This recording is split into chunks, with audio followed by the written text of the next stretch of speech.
Good morning, everyone. Welcome to the City Waterloo Special Council meeting, Monday, April 27th, 2020 at 11 a.m. This is Mayor Dave Jaworski. First off, we'll start with a roll call through the wards. Take us away, Councillor Henry. Good morning, Councillor Hanmer. Ward 1 is here. Councillor Bodley here. Councillor Veith here. Councillor Freeman here.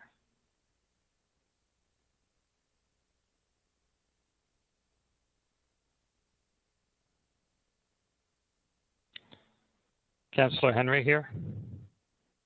Yeah, I don't think we ever heard Councillor Vasic, though. So try your mic again, Councillor Vasic.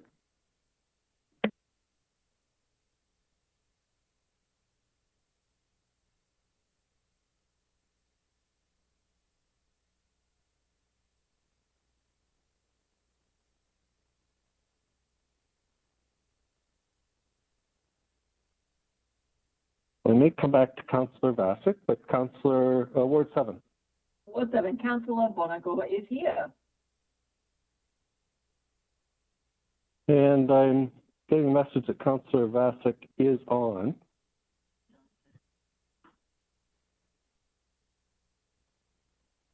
And she'll try some technology twist to get back live. And so we'll continue on. We would like to begin by acknowledging that the land on which we gather today is a land traditionally used by the Haudenosaunee, Anishinaabe, and Neutral people.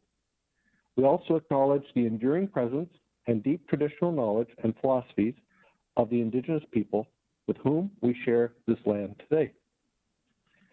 I'd like us to take a moment of reflection, especially in these tough times. At the beginning of this council meeting, we pause to think about the needs of our community. May we show wisdom and compassion in all our decisions. Could I have disclosure, pecuniary interest, and the general nature thereof from anyone?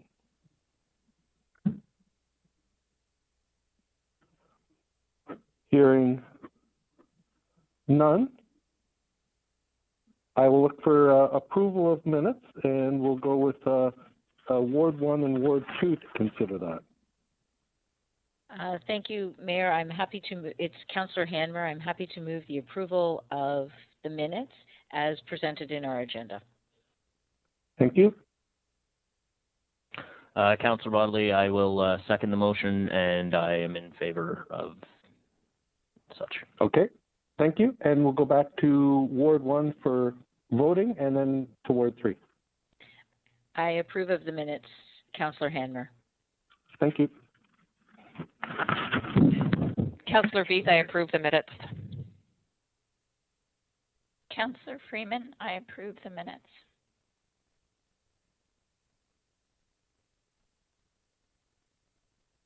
And it looks like we're still skipping Councillor Vasic, so we'll go to Councillor Henry. Councillor Henry, I approve the minutes. And Councillor Bonago, I approve the minutes. And so do I, so that motion carries. Next up are delegations. We have a staff presentation on the City of Waterloo Pandemic Response Overview brought to you by Justin McFadden, Executive Director of our Economic Development Team. Welcome, Justin. Thank you very much. Can everybody hear me okay? Coming through loud and clear. Okay, great.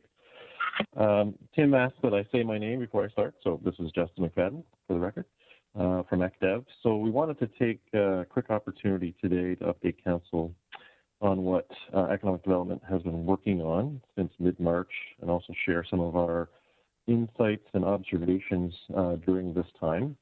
On our opening slide there, you'll see a few submissions from through our Waterloo Windows Community Art Project, which is one of the initiatives that we are working on.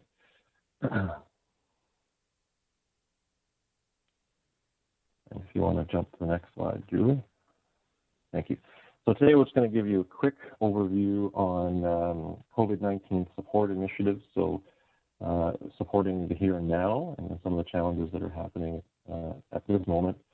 Also talk about our post-COVID-19 economic recovery planning, so things that we are working on now to focus on recovery, give you a little overview on some of our ongoing projects, and also talk about some of the observations and trends that we're seeing sort of form at this moment in time.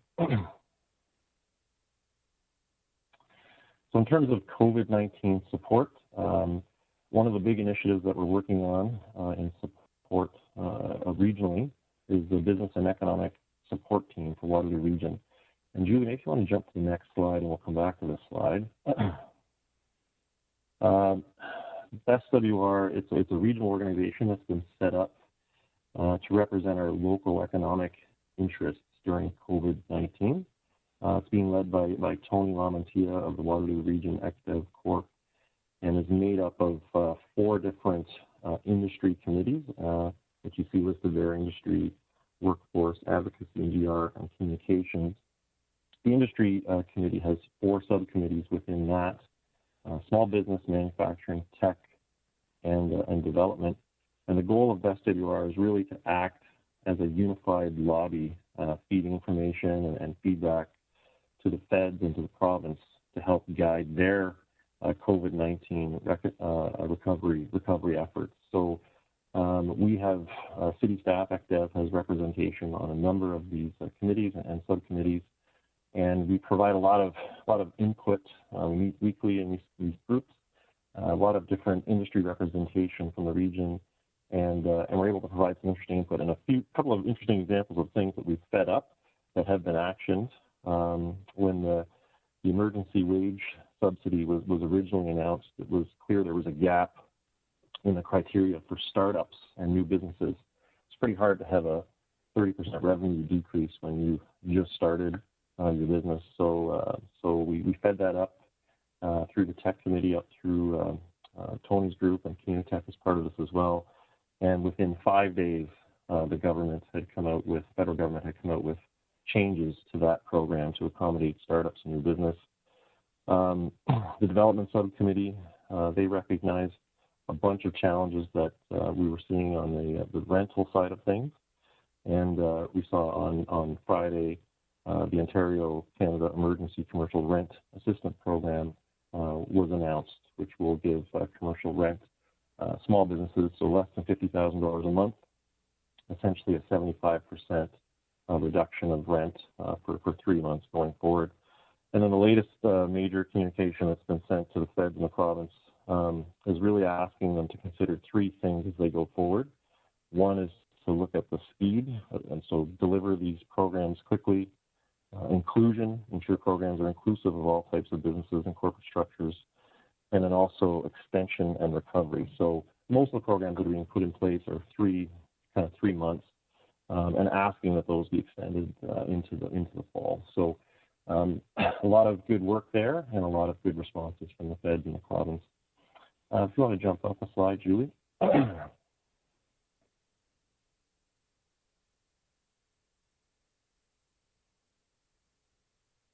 Okay, so in terms of additional things that we're working on, we've built a support page within the City of Waterloo's COVID-19 page, just updating on all of the links and different programs that are available for businesses, nonprofits, as well as arts and culture support programs. And we're following that up with a very active social media campaign, responding to numerous requests for support, including connecting folks on the supply chain. You may have seen an article last week from Max Tech, which is a local manufacturer, and they have built some prototypes for some products to assist in the COVID-19 response on the medical side of things. So we were able to connect them to some distribution contacts, as well as medical care contacts for LIN and med tech providers, and they're moving that product through the process. So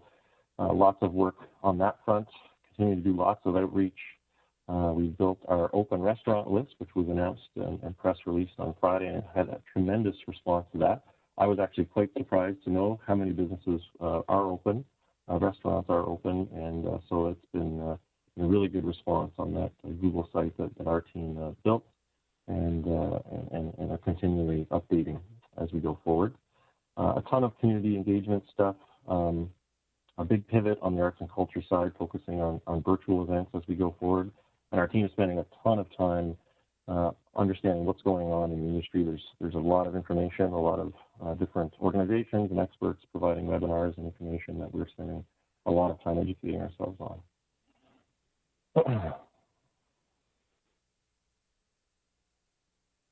You can actually, you can skip that slide too. There we go.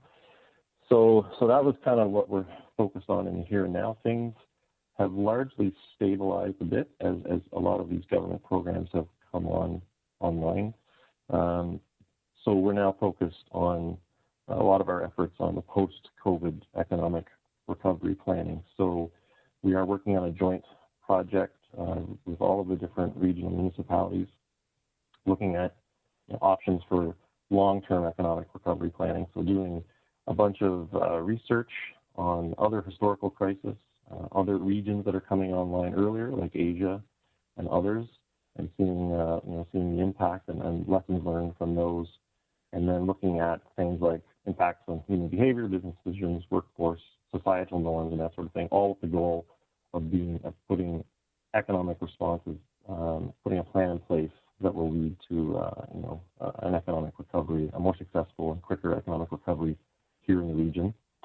Some things we're doing individually, reviewing our options for creation of a new citywide CIP. Public engagement is required for that. We're looking at issues around timing as well as costing, and then specific types of programs that we could implement as part of that. And then reviewing internal opportunities for the city to do things perhaps a little bit differently to support businesses as we go forward. We're also working with the BIA on a future of retail in light of COVID, so leveraging some of the Laurier MBA students to look at strategies going forward on the retail side of things. And then working with the regional groups to support the culture sector recovery strategy. Okay.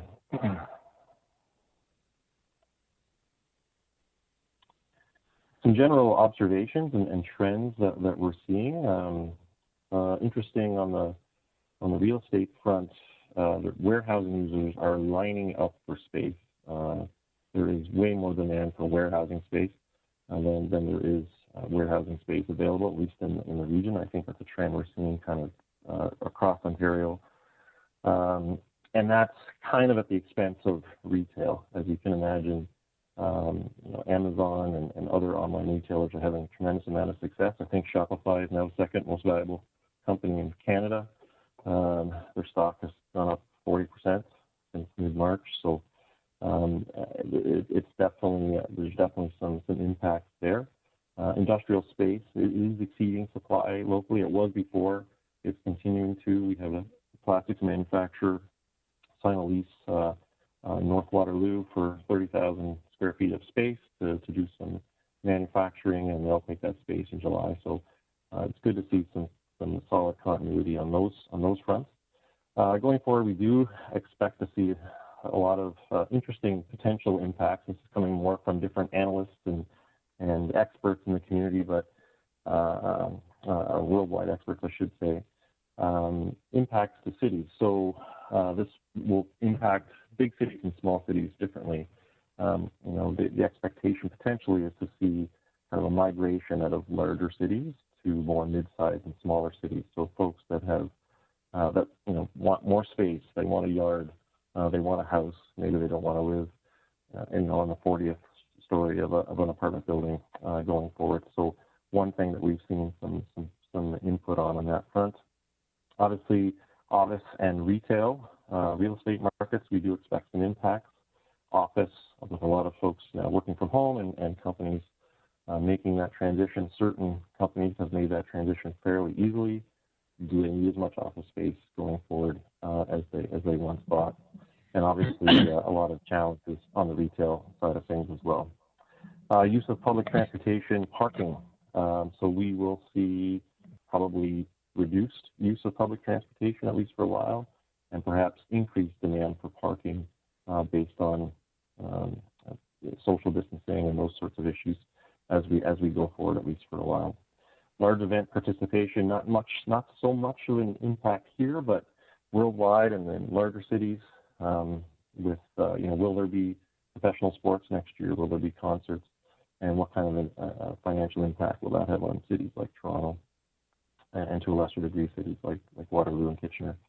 And then also questions about availability of capital as we go forward. So will there be, as companies look to come back online or start new companies post-COVID-19, there's some questions around risk and investor willingness to take on risk at that point in time. So things that we need to think about as we do our recovery planning.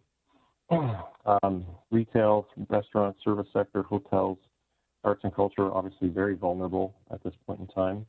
One thing that's potentially sort of adding to this is as certain, say, restaurants, for example, pivot and discover, that there's a bigger takeout business than they thought maybe there was previously.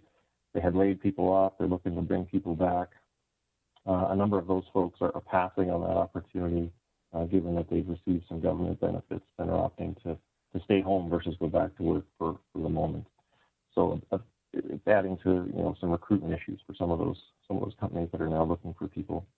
And then obviously potential long-term impacts to our arts organizations and festivals as questions around sponsorship dollars going forward. And then obviously businesses will continue to have to adapt to the economy as it comes online, or there will be some costs to accommodate for social distancing and business growth during that time. And I think we have one more slide. Actually, I have 2 more slides. So I'm not going to talk too much about this. The only thing I'll comment on with respect to ongoing active initiatives is that for our group in particular, the pivot to working from home has been relatively seamless. We've been able to maintain all of our major projects, keep those moving forward, and most of them are listed here, with the one change on the arts and culture side, pivoting to focus more on virtual event planning, and I think we've seen a few PRs and whatnot on that front. We have one more slide. And then finally, just some final notes, just some call-outs on some things for folks to be aware of. There's a lot of interesting and good things happening here. Uptown BIA, so they're promoting their KW Feel Good Fridays in partnership with Kitchener Downtown. So just trying to recognize folks that are doing good. So if you see of any opportunities there, please either contact the BIA or retweet to KW Feel Good Fridays. Small Business Center has launched the hashtag BizResilience. And it's an initiative that shares stories about business resilience during COVID-19 on Instagram and Facebook. So feel free to either use that hashtag or perhaps email Ksenia, and she can post if you see some good stories on that front. I just want to remind folks to continue to support local. There are over 170 restaurants open in the city of Waterloo, offering different forms of service, whether it be delivery or curbside pickup, DoorDash, you name it. So actually, I was quite surprised at that number, and it's pretty exciting. And actually, I think it's gone up. We did receive a lot of some additional responses over the weekend, and so we're building that list in real time. But pretty exciting that there's a lot of activity going on in the restaurant space, and also a lot of other retailers offering curbside pickups. So that's our kind of phase 2 of the list build out on our side of things. And just a reminder to folks that the Canadian Emergency Wage Subsidy Program portal launches today for applications. So it's been in the news quite a bit for the last number of weeks, but the actual application portal opens today. So I suspect that they will be seeing a lot of volume on that site today as folks apply for those for that program. And that's all I have. Thank you very much, Justin, for getting. Well, and I was surprised with the volume of information that's available there. That you did a sensational job, and there's a lot of good takeaways for everyone here. Can I just confirm with Councillor Vasek if she is on, has her technology corrected? I think so. Can you hear me? We can hear you. Wonderful to Great. have you on board and live. And so in terms of questions, I have Councillor Hanmer, Henry, Bonagor, Bodley, Bassick. Wow. Okay.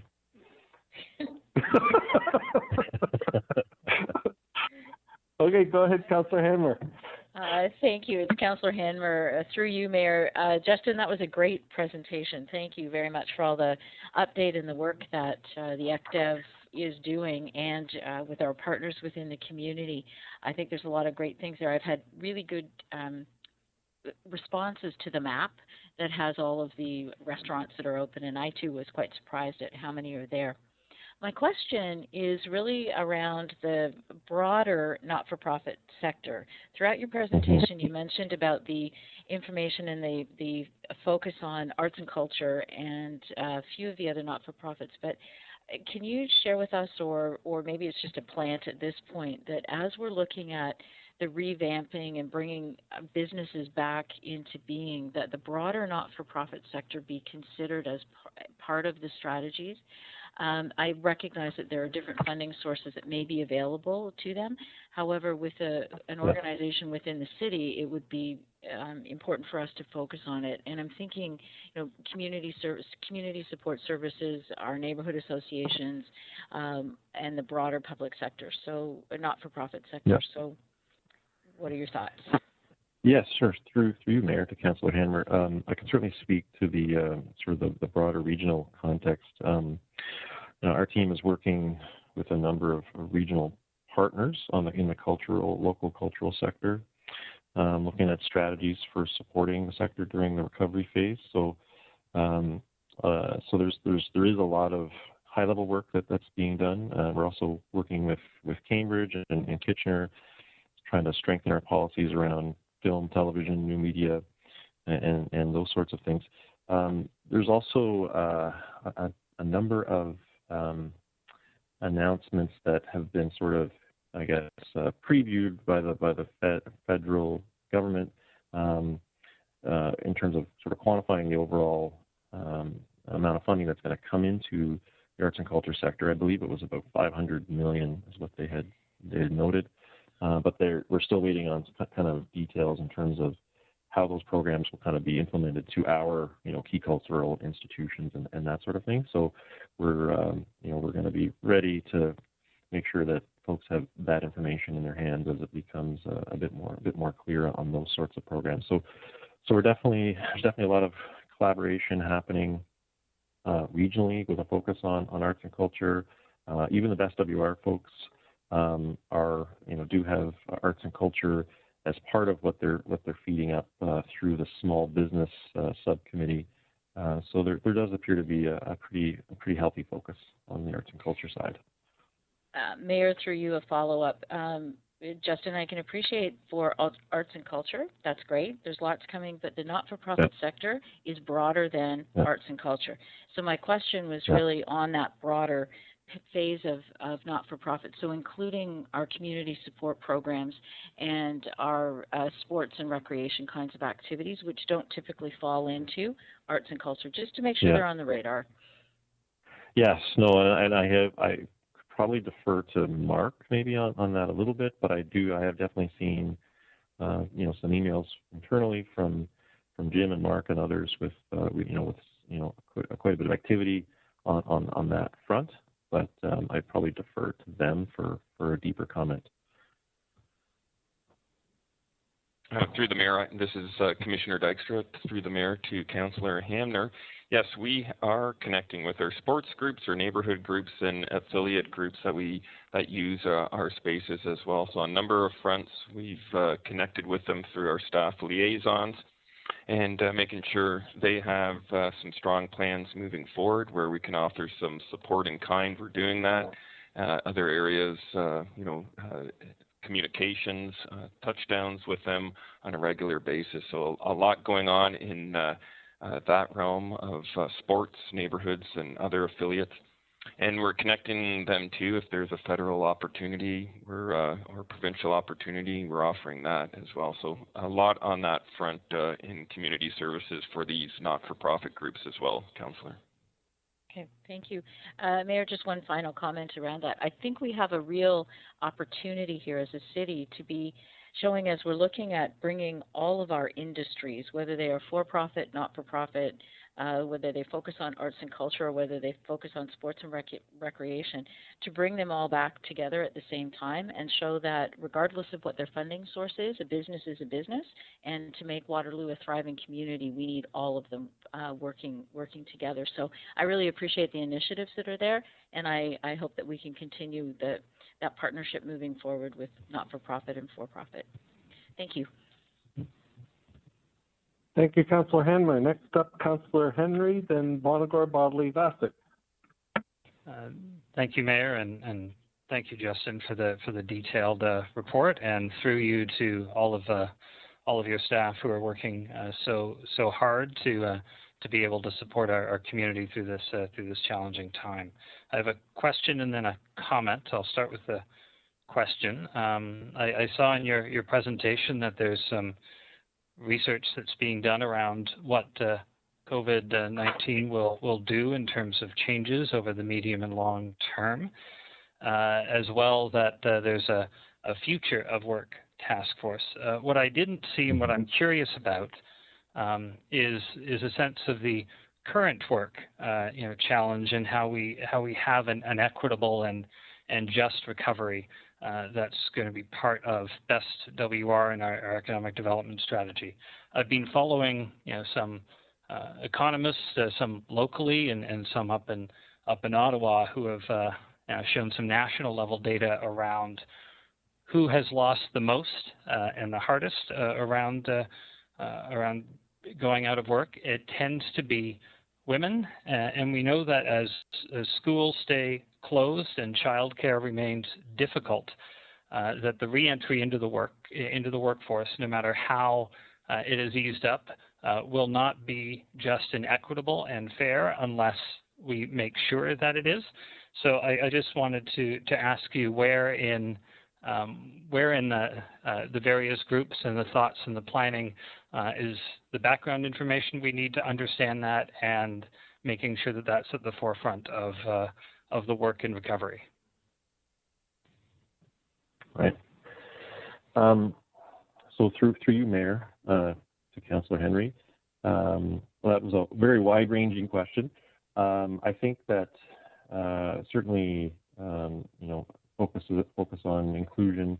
I think I referenced it a little bit in terms of the message that was sent by Best WR to the Prime Minister and to Doug Ford was a big focus on inclusion and making sure that any of the programs that are being put forth and suggested are inclusive to all types of organizations and individuals, and so certainly I think with the focus from the municipalities, especially the last number of years, a couple of years, certainly this term of council, with a focus on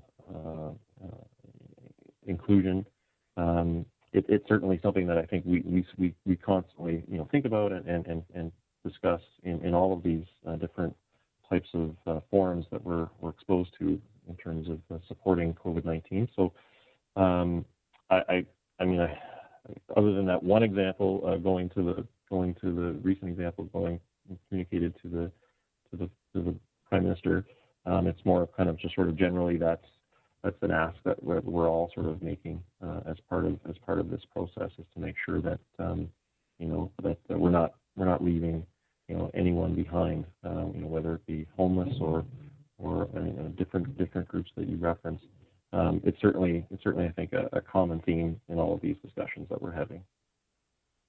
Yeah, I appreciate that, Justin. As we note, the membership of those groups, and we look at the membership of the groups that are talking about these things, I would suggest that it would be helpful to make sure that you've got, from a governance standpoint and a conversation standpoint, pathways into folks that bring different perspectives, to make sure that as you're discussing inclusive growth and recovery with the government and locally, that you've got all the voices that you need to do that well. So the comment that I have, separate from that, you were commenting on trends that we were expecting. And I think that's fair. One of them is that we would expect transit use to be down, and that therefore single vehicle use and parking will be up. I would agree that that's a fair observation of what would be the trend, but I would suggest strongly that we shouldn't just accept trends that are contrary to our values and our goals. That we need to have and think about plans that actively try to shape trends into the directions that we know we collectively need to go. I would hate for an outcome of all of this to be that our growth has to be spending millions of dollars creating new parking when that's contrary to our strategic imperatives. So I think as we think about recovery in the region, it's important to think about the recovery that we'd want, and that fits our broader planning. So that's the comment I want to leave you with on that. Thank you. Next up, Councillor Bonagor. Thank you. Through you, Mayor Jaworski, this is Councillor Bonagor, and it's actually a perfect segue from Councillor Henry's comments. I was just wondering, and Justin, I don't know how deeply you can speak to this, but with the economic recovery plan and the awesome work that Best WR is doing, I mean, are there any environmental considerations in our local recovery plans? And I suppose additionally to that, how is it possible for us to kind of support or stimulate sustainable enterprise through this recovery?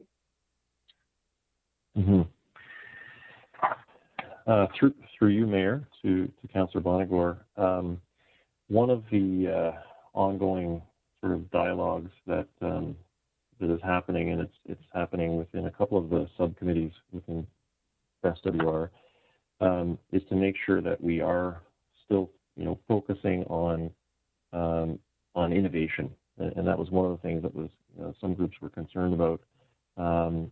In that, we're focused on, in preservation mode, but we don't want to lose sight of, some of these opportunities that we have to go forward.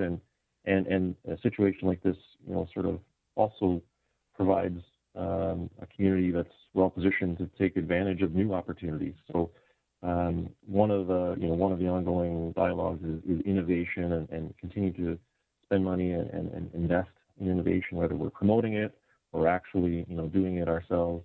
And one of the kind of innovation themes, is around the environment and sustainable, green technologies and that sort of thing. So making sure groups like SWR and Evolve Green and others, are focused on and continue to be invested in, as we go forward, because there will be opportunities in this space.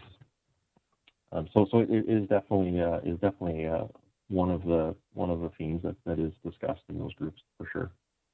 Okay, so for me to understand, so it's a theme, it's something that there is a bit of focus on, but it's not weighted any greater or lesser than other areas?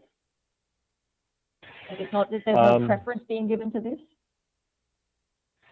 Well, I mean, there's certainly a lot of areas of focus in terms of, so we're kind of shifting from kind of the current focus, which was basically preserve and protect, I'll call it, is the easiest way to describe it. So making sure that the companies that exist today are stable and have an opportunity to exist in the future.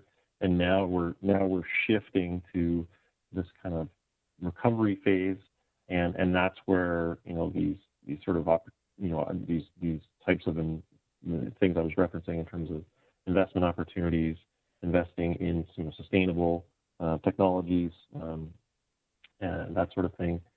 That's kind of part of that conversation. So I would say that it's hard to kind of assess where things are being prioritized at this point, because those conversations are kind of just evolving. But I think it is certainly a good point, and one that certainly myself and I know other folks from the team are listening, that we can make sure are prioritized as we go forward in those discussions. Thanks for that. I mean, I understand that this is a really rapidly evolving situation, so I appreciate all of the information you can bring. Thank you. And I just have one more question. Again, you may not be able to answer this. It's a little bit more broadly scoped. Yeah. And again, looking at Best WR, and it's a great model. It's working really effectively. I was going to ask if arts and culture was part of it, but you've already answered that. That's fantastic. Thank you. But my follow-up is anyone aware if something similar exists for meeting social and community needs? So less of an economics focus and more of a social recovery focus. The reason I'm asking is, this is a very stressful time. And for people who are in precarious situations, whether it's financial pressures or domestic violence pressures or children who are in dealing with the many stresses upon them, I think once we come out of this immediate situation, we start moving into what could be a long recovery period. That's when we'll start seeing these issues percolating up. So is anyone aware of an overarching group that's already dealing with this or planning to deal with this, just to make sure we have really robust social support? Hi, Kim. Would you be able to weigh in on this with respect to our pandemic teams and that? It does come up at our meetings. I just can't recall if there's a special subgroup that's looking after it, or is it perhaps Douglas? Yes, Tim Anderson speaking here, if I can, to Councillor Bonagor. As the Mayor noted, the Regional Pandemic Control Group governance structure has a number of subgroups, one of them being the Community Support Control Group. And it's chaired by Douglas Bartholomew from Public Health. And they are, as Justin noted, many of the activities they're currently focused on is response related, but certainly they're beginning to turn their minds toward recovery. And Jim Bowman from our staff team sits on that control group, and we can certainly carry forward those messages. I think that's probably the one. There may be some crossover too with the health sector control group, but I would say the entry point would be the community support control team. Back to you, Mayor. Thank you. And I think that's probably the best information we can give you at this time, Councillor Bonagor. Okay, thank you very much. I appreciate that. And if at any point the city needs to kind of step into that regional effort, I think we're happy to have all hands on deck. Yeah, for sure. Next up, I have Councillor Bodley. Thank you, through you, Mayor Jaworski. Justin, thanks for that. Appreciate the presentation. I'm curious, I know earlier this year, late last year, the city, in conjunction with some of the other municipalities around and some other partners, provided some funding to a future of work study that Communitech is undertaking. And I'm sure it's a really exciting time to be looking at the future of work, since it's the future is now, I guess. And I'm curious if we have any sort of update on whether that work is continuing and how that may have shifted in response to what's going on in the world today. Yes. So you're absolutely right. In fact, the theme or the motto has jokingly shifted to the future of work is now. So it was a project that was underway, and we were kind of looking ahead and kind of thinking, what is the timeline for this? And then all of a sudden, the focus has dramatically shifted. So that organization is, I would say that that group within being led by Communitech, their profile has certainly been raised, and their focus and some of the activity, has been heightened these last 6 weeks. And they're definitely taking an active role in a lot of the Best WR efforts, as one example. Kristen Sainsbury is actually our representative on that initiative. So perhaps as a follow-up to this, we could maybe have her come and give a little bit of an update on the future of work, and kind of some of the initiatives that they're working on, if that would be amenable to all. Yeah, I would appreciate that, and I think thanks for the update. Just as I say, I'm sure it's exciting to be sort of studying this in real time. And excuse me, and a comment through your Mayor Jaworski. I wanted to speak to much like Councillor Henry did regarding the sort of observations and trends and what we observe and how we respond to that.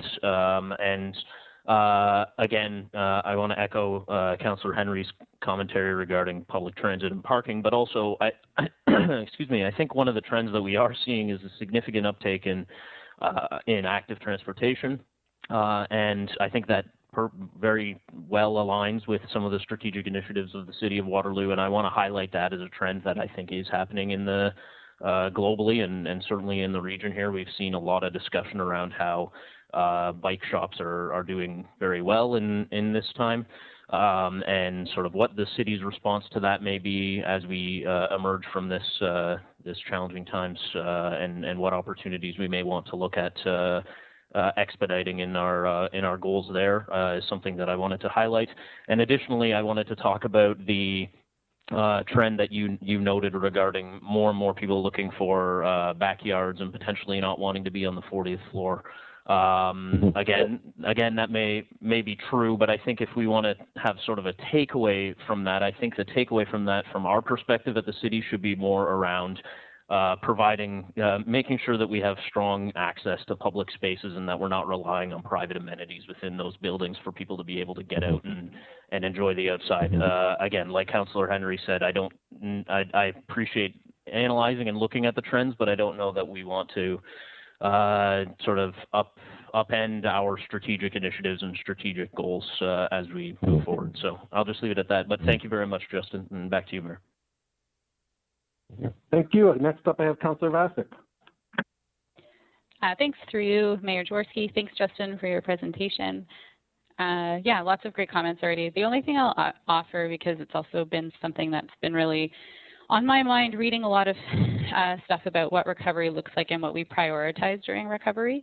And so I guess what I would just offer is, it sounds like there's a lot of different groups doing really good stuff, and I'm curious if there is a central kind of focus in terms of what are we trying to do in recovery. So in my mind, I would think about, like, Maslow's hierarchy of needs, for example, where we go from the bottom and we work our way up to that self-actualization. So I guess what I would suggest is thinking, and maybe you are already doing this, but rather than jumping into business as usual, we really think about what does the new normal mean, and be guided by the question of what kind of community do we want to live in, and how does everyone's efforts support that. So in this case, how does economic recovery support that, because that's the presentation that we're getting right now.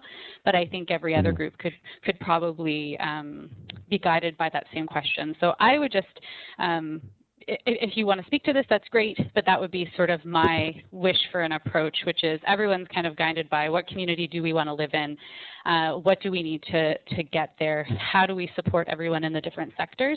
So similar to what people are saying, but just offering a question that can guide it. No, I think that's great feedback. I think that certainly a lot of the strategic plans that the various cities in the region have put together certainly are clearly guiding this post-COVID recovery effort, and but that feedback is very good, and I'll make sure that at least in terms of what I'm engaging, that we give consideration to that as we go forward. Great. And that wasn't actually my question, but it was something I was thinking of. I have just a practical question now around the 170 restaurants, which is very exciting. But there was on the Facebook post, and then I've also had a few people ask me, being concerned that restaurants might not be using protective equipment, and can they transmit? And so I've been directing people to the federal government website, and where anyways, I just am providing more information that exists out there, but I'm wondering if there's anything that we can do to sort of, from a city level, to provide some more information about safety and protection around transmission, while also celebrating and definitely supporting the local businesses that are open, just to assure people that it is safe, or if it isn't, just to make sure that people know that if at some point it isn't safe, that public health deems that, then we will also take action. So just to make sure that people are really trusting that we're doing what's in everyone's best interests. So yeah, what measures are you taking in that regard? Okay, I'm probably going to defer that question to someone else. Well, I'm thinking that. I think, Justin, I think that would be more on the public health. As you know, public health across the street does restaurant inspections. They're the ones who are responsible for that.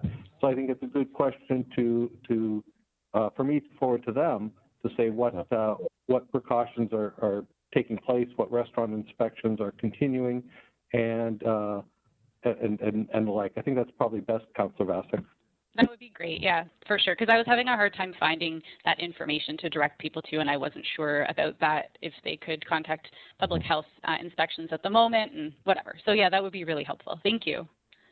Yeah, for sure. 575-4400 is always a useful number to give out for any questions, 24/7 for the region. And was that it, Councillor Vasek? I think so. So we'll go to Councillor V. Thanks. Hi, through you, Mayor Jaworski. Thanks, Justin. That's a great presentation. I just have a few observations of like the cultural world, arts and culture, that kind of thing over the last couple of weeks that I've sort of been involved with. So I'm really happy. The BIA collaboration has been great. The little stories that they're putting out, I don't know if everybody's read them, but just great positive stuff going on. And then the other two, the Volunteer Action Center, the Volunteer Impact Awards, and the Mayor's Dinner, how these organizations are flipping, right? They're finding a way to still to be present, and I'm sure they're not generating the funds that they're accustomed to, but they're out there, right? They're being progressive, and the Volunteer Impact Awards had like 60 people on Zoom. Like it was crazy and incredible. So, and the other thing, I was at the Clay and Glass Gallery. Like again, we had a board meeting the other night, and Denis Longchamp is doing a great job there. They're going to reimagine their gala that they had to cancel. They're probably going to hold it next June, and they're getting funding actually for some programming that they're doing like at this time of craziness. So I just want to say there's lots of great stuff happening. Lots of people are being visionary, and they're creative, and it's really great to see. So that's it for me. Thanks. Awesome. Thank you, Councillor Reith, and thanks for highlighting those groups. The Volunteer Action Center Awards ceremony worked out pretty well over Zoom the other day, and was pleased that a few could actually join it as well from council. I don't have any further speakers, so I'll just pause for a second to confirm that to be true.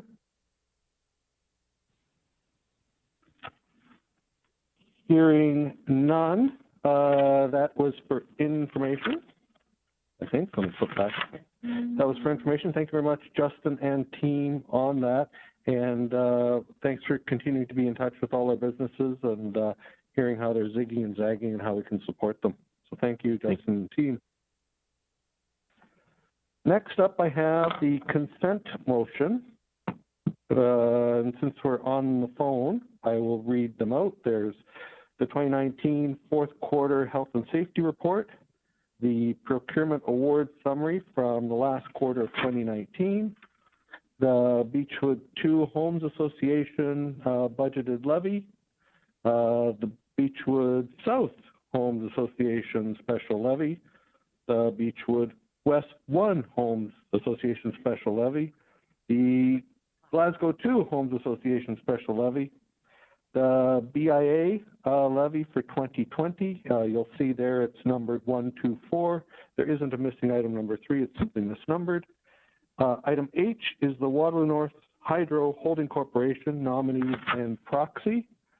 And that is it.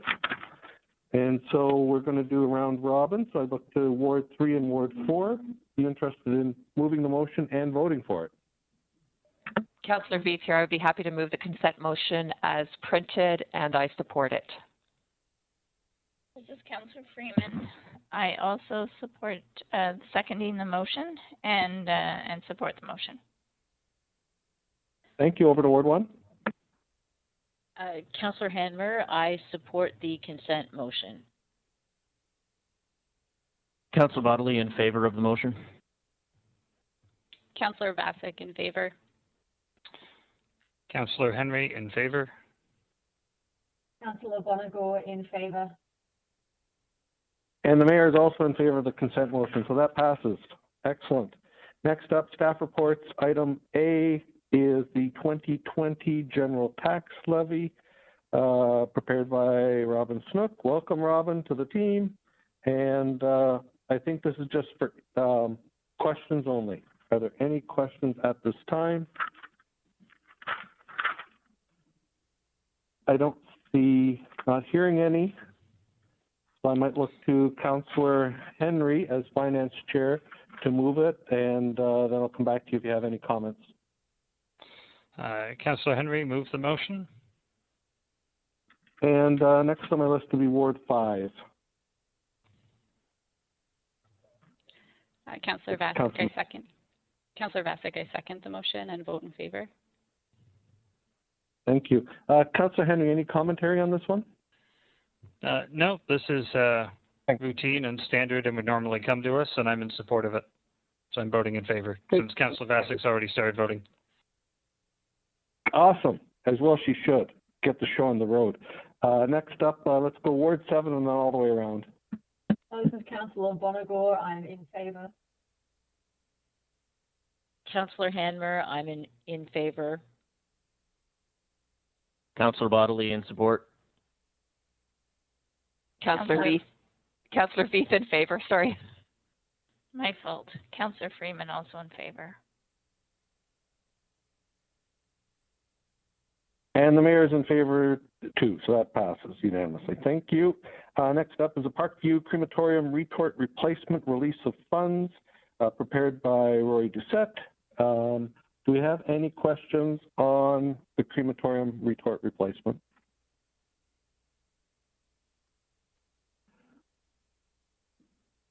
Seeing none, I'll note that this is in Parkview, which is in Ward 5, I believe. And so I might go to Ward 5 and Ward 6. Well, we'll hear a lot from Ward 6. So Ward 5 and Ward 7 to move this. Councillor Vasek, I move and vote in favor. This is Councillor Bonago. I second the motion and I'm in favour of the motion. Okay, and let's go to Councillor Henry and then around the board. Councillor Henry in favor of the motion. Councillor Hanmer in favor of the motion. Councillor Bodley approves the motion. Councillor Veith in favor. Councillor Freeman in favor. And I'm in favor, so that is unanimous. Moving forward to item C, which is the Fleet Equipment Replacement Funding plan prepared by Tracy Bell. Do I have any questions for Tracy? Let's see, I'm having Councillor Henry. So let's go to Councillor Henry to move it, and then next on my list would be, I think, Ward 7.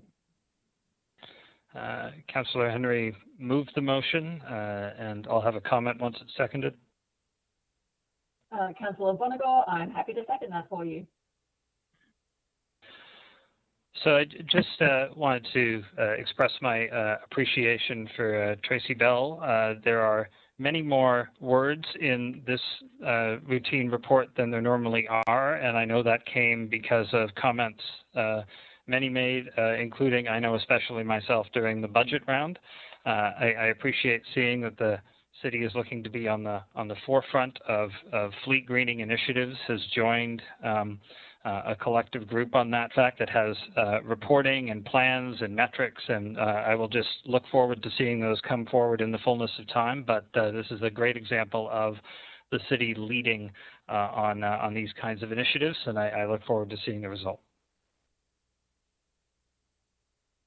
Excellent. Thank you very much. And I'll look for the voting, and I will just go around the horn starting with Ward 1. Councillor Hanmer, I echo the comments Councillor Henry just made regarding the initiative here. It's great, and I vote in favor of the motion. Councillor Bodley in support of the motion. Councillor Veith in favor. Councillor Freeman in favor. Councillor Vasek in favor. Councillor Henry in favor. Councillor Bonagor in favor.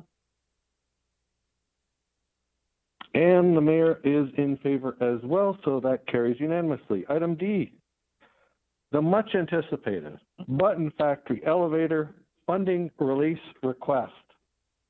And I know there's certainly a high level of interest in this that even predates my time on council, I think. So with that, I know that Councillor Veith has been a long-standing advocate of this, and Councillor Bonagor serves on the board currently, is my recollection. Councillor Freeman has certainly been a long-term advocate as well. But can I look to Councillor Veith and Bonagor to perhaps move this and then give any commentary after that? I am so thrilled to move this motion. Thank you so much for all the work on it, and I support it. Thank you. Councillor Bonagor here. I am very excited to second this motion as well. And would I be able to make some comment now or later? Okay. Let's see. Councillor Veith, do you have any comments further? No, not really. It's just this project is like long overdue, and I'm just really grateful that we've been able to find the money and make this happen. And I think the timing is great. Things will be coming back online, and again, the Button Factory is another example of an organization that has, you know, they're weathering this storm quite well. So, and I'm confident an elevator in that space will have a huge impact on our community in general. So thank you. Thank you. Councillor Bonagor, your comments, please. Actually, no need to comment. Councillor Veith basically beat me to it. So it's great news, and the timing could actually work out really well. So I'm in favor of this motion. Excellent. And why don't I just start with Ward 1, and we'll start the voting that way, and feel free to give any comment. Thank you. Councillor Hanmer, I too am excited that this is going forward and am happy to support the motion. Councillor Bodley, I endorse the motion.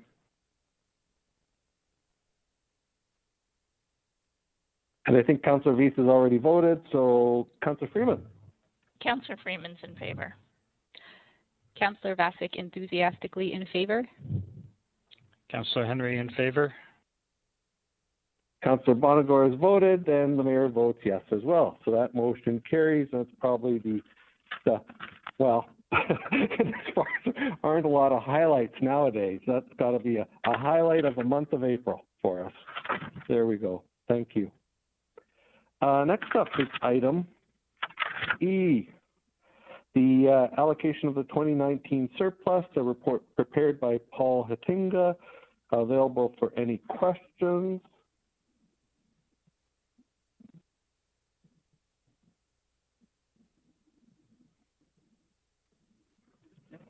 Hearing none, I will look to the finance chair to move this. And then I've kind of lost track of where we are, but maybe we're at Ward 1. We'll go back to Ward 1 after that. Ward 6, Ward 1. Councillor Henry, happy to move it, and just briefly appreciate staff's recommendations on ensuring that we can top up the tax rate stabilization reserve, which we no doubt will need extensively in 2020.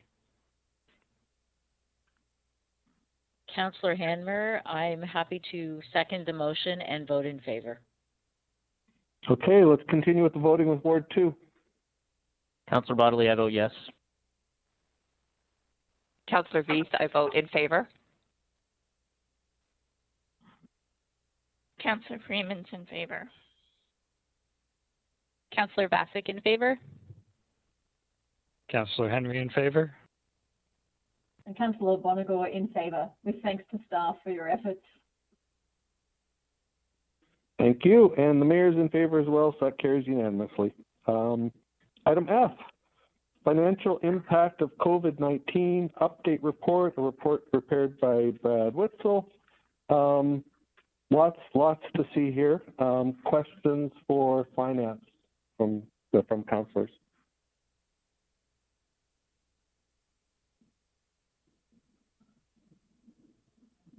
Hearing none at this time, I will look to Ward 6, comment, okay. Let's go for a comment to Councillor Freeman, and Councillor Vasek has a question.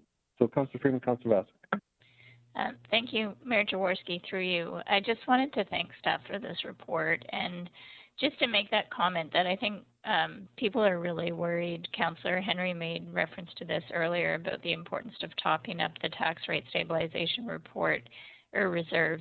People are worried. They're worried about how we will fund the ongoing operations of the city after things start to transition back to what we knew them to be in the past. And they're worried that they just can't take on any more financial burden. So I think this report starts to unpack things for people so they get a better sense of that. And I just want to make, kind of put it out there that we need to be very cognizant of the ability for people to absorb any more financial burdens.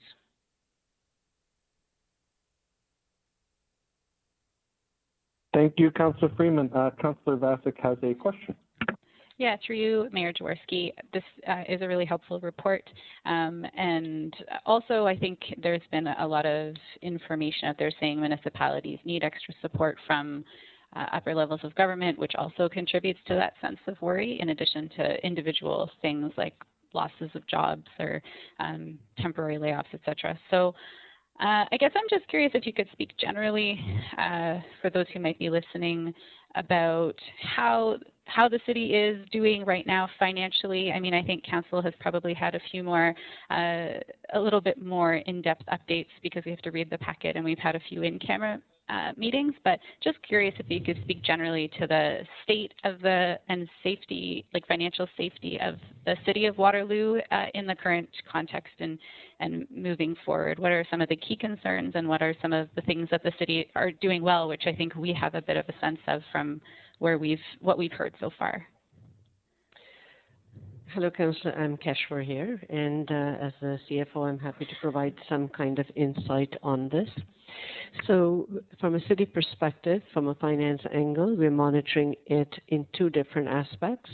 One is looking at how far we are deviating from a balanced budget, and that's what we have shown, I believe, in table, let me just pull up, yes, in table 2 for March and April. And as you can see from that table, the impact that is being felt is roughly in the range of 200,000 to 300,000 per month. So to the extent that we have a shortfall to our budget, as we've explained in the report, we will dip into a tax rate stabilization reserve. We have topped it up with the surplus from 2019, which takes the balance in the reserve to 5.1 million. So it allows us to be able to mitigate the impact, hopefully, for this year. As we've been talking about recovery, we are hopeful that we will be able to start reopening in the next few months, and that will limit the revenue loss that we are encountering. So with those kind of assumptions, I think we are good to make it through for this year. With respect to the next year, we will gradually, through our regular contributions and our regular transfers to reserves, we will top up the tax rate stabilization reserve again. So as a CFO, I would really aim and strive not to make any changes to the next few years' budgets because Council has approved the 3-year budget. So we would strive not to impose any additional financial burden on any of the community. As area treasurers, we are meeting every month, and we are also looking at relief efforts. So this is still an ongoing conversation. From the other angle that finance is looking at, we're also looking at it from a cash flow basis. We're monitoring that every week, and we're adjusting our short-term cash holdings that we have so that we're able to make all our payments so that the vendors who supply goods to us can be reassured that they will be getting all the payments. Staff will be paid. We've made some tough decisions with respect to transitioning some staff to an unpaid status, and they are able to avail of federal benefits. For the staff that we still have, we're having ongoing discussions and are committed to making sure that all those payments go through. So I think from a city perspective, we are in a reasonably safe position. We should be able to make it through this year, and it should not be of concern to taxpayers and to residents and businesses with respect to the financial stability for the city. And this is really hinging on the assumption that we will be able to reopen in the next couple of months or so, depending on when the province lifts the emergency. Based on those assumptions, we are in a good place. Thanks a lot for that. An excellent point, Councillor Vasek. I think people get confused at one level of government, whether it be federal or provincial, like another level of government, municipal. However, at a municipal level, it's really more a form of an ownership. You own 1/43,000th of the corporation of the city of Waterloo, and we have to keep funding that. It's like a part of your family, and versus the federal government and provincial government, which can just issue more debt and just have run a deficit. That's something that's certainly not in our luxury. So we are more like the home of the people who actually live here. So thank you for that question. Excellent one. I don't see any further questions or comments. So I'll look to the Finance Chair and then Ward 2. This is Councillor Henry. Happy to move it and vote in favor of it. And just to save us a second, I'll simply make the comment to echo those that we've received. But I would say that our ability to weather this storm reasonably well is because of 20 years of solid financial prudence at the City of Waterloo. We've set up rainy day funds, and for more than 40 days now, it has been raining solid. And so certainly we are in a position to weather this storm. If it continues and continues and continues, we will have more challenge, but this is giving people a good snapshot of where we are today, and we are on reasonably solid ground. Thank you. To Ward 2. Councillor Bodley has run out of synonyms, so I'll just vote in favor. You have to move it. Second it. Sorry. Oh, sorry.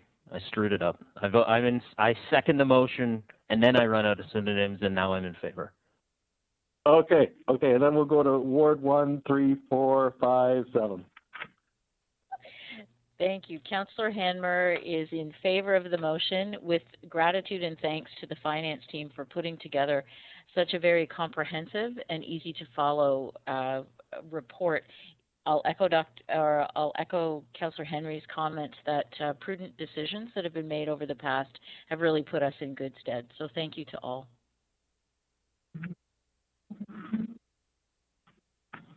Councillor Veith, I vote in favor, and thank you, staff, for a great report and all your hard work. Councillor Freeman, and I just wanted to thank Ms. Patel for her continued comments that help the community to understand that the city is not looking to increase taxes. So thank you for making those comments, and I vote in favor. Councillor Vasek in favor. And Councillor Bonagor in favor. And the mayor's in favor, so that carries unanimously. Thank you very much, Finance. I want to take this time to say thank you to everyone. I think the challenge challenges faced by municipalities and creates an incredible increased workload. And I think a lot of people are under the mistaken impression just because City Hall's closed and people are working from home that there's less work to do. There has never been more work to do for municipalities than there is today. And I'd just like to thank staff for putting in all the extra effort for to help us get through this, help our citizens, our businesses, and everyone else get through this. There's never been more work to do at the municipal level. So thank you to management and staff. Item G, procurement award summary for Q1 2020. I'll look for any questions.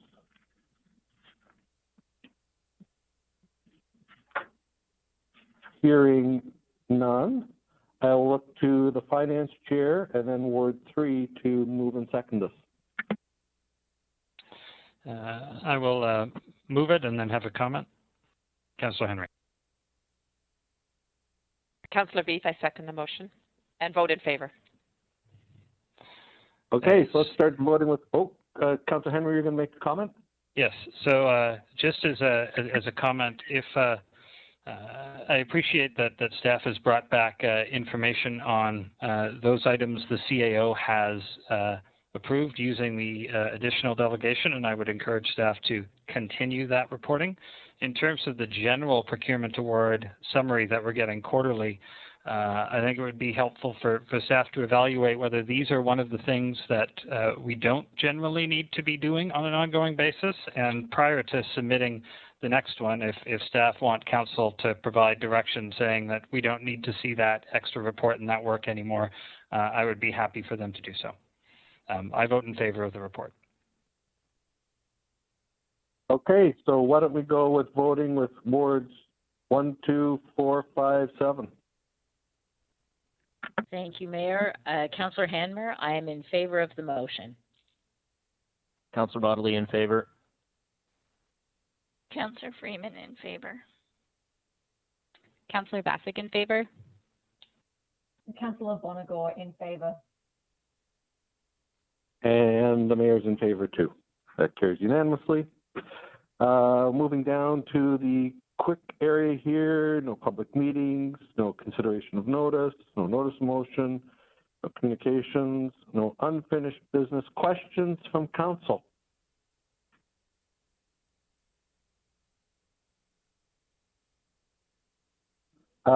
Councillor Bassick.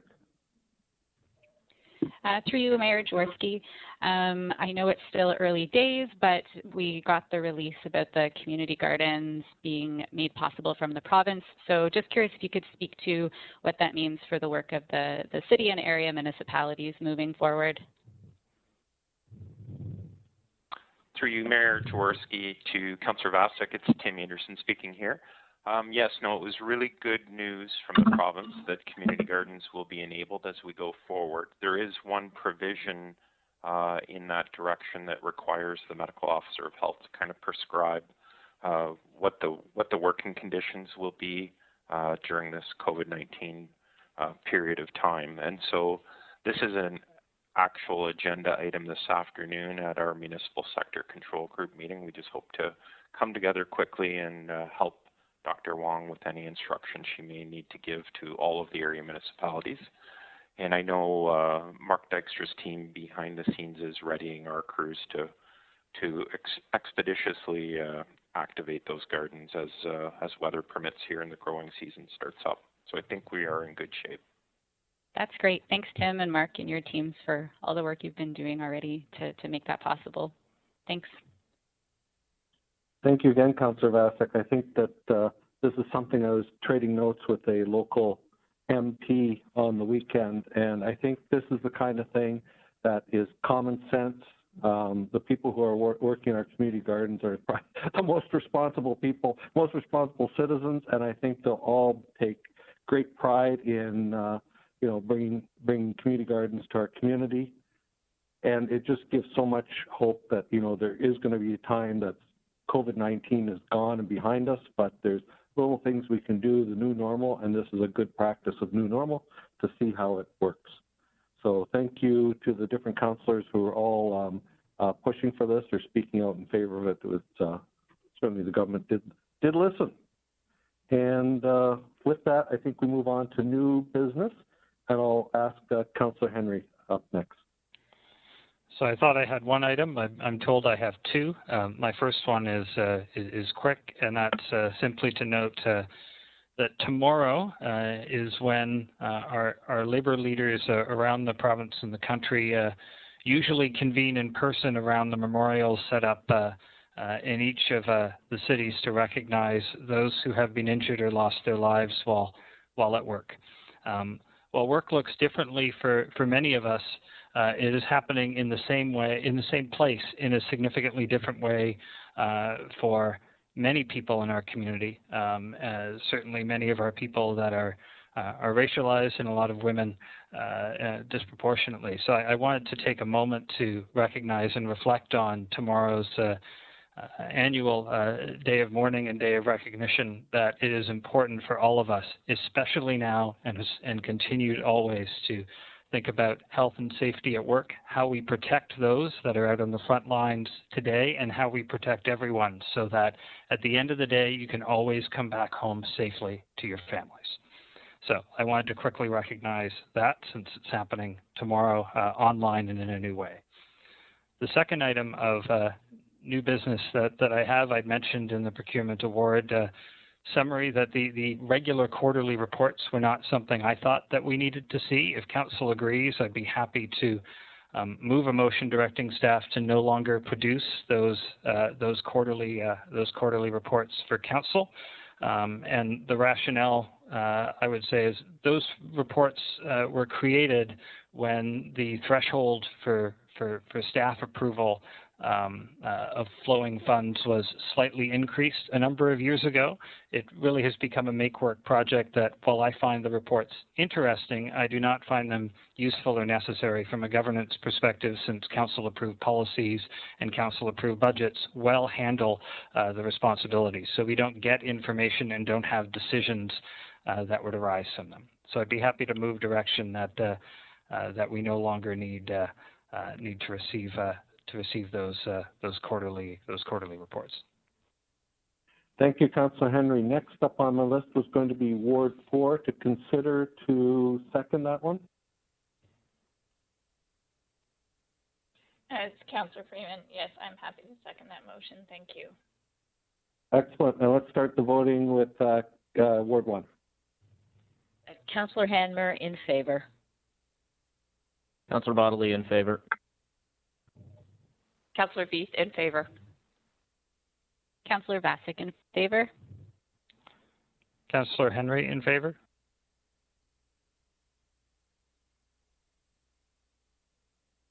Councillor Bonagor in favour. But is it possible to get that information another way? Yeah. So I'm just wondering from Ms. Patel, while we may not need a full report, would that information be available to us in some other mode should we wish to see it? Through you, Keshwar, yes, it would be available. If you give us a little bit of a lead time, we would pull those summaries together, because these are procurements that are in compliance with the procurement bylaw. So we don't always track what we're doing as a normal course of business. It's just one in the whole chain of steps. But if this is a report that you would need as a one-off, we'd certainly be happy to pull that together. Wonderful. Okay, then I'm Councillor Bonagor in support. Thank you. And the mayor is in favor as well. That's unanimous. Thank you very much, Councillor Henry, and thanks to the finance team. I don't have anybody listed for further new business. Thank you, Councillor Henry, for mentioning Day of Mourning. Yes, we did record a video. It was actually City of Waterloo's turn to host this time. We rotate with the other two cities, so that isn't happening, unfortunately, but we did do a video, and as you mentioned, it will be online through the organizing committee. Next up, we have enactment of bylaws. And by my records, I think we're around Ward 5 and 6 to enact some bylaws. Councillor Vasic, I move and vote in favor of the bylaws. Councillor Henry, I second and vote in favor of the bylaws. Great. Let's go to Ward 7 and continue around. Councillor Bonagor, I am in favour.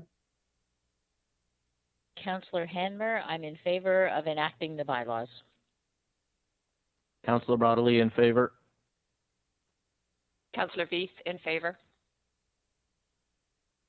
Councillor Freeman in favor. And I'm in favor too. So the bylaws carry. With that, we're at the adjourned stage. So look towards 7, Ward 1.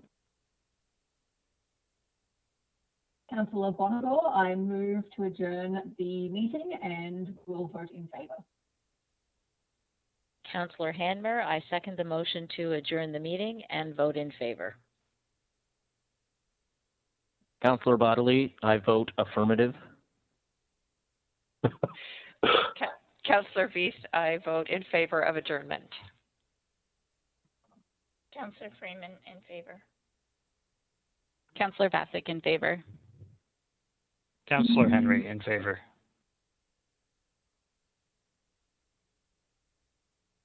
Oh, and then that's Councillor Bonagor has already had her turn. So I too vote to adjourn. And with that, our first ever public open meeting over YouTube solely is complete. Thank you all very much. Have a good week.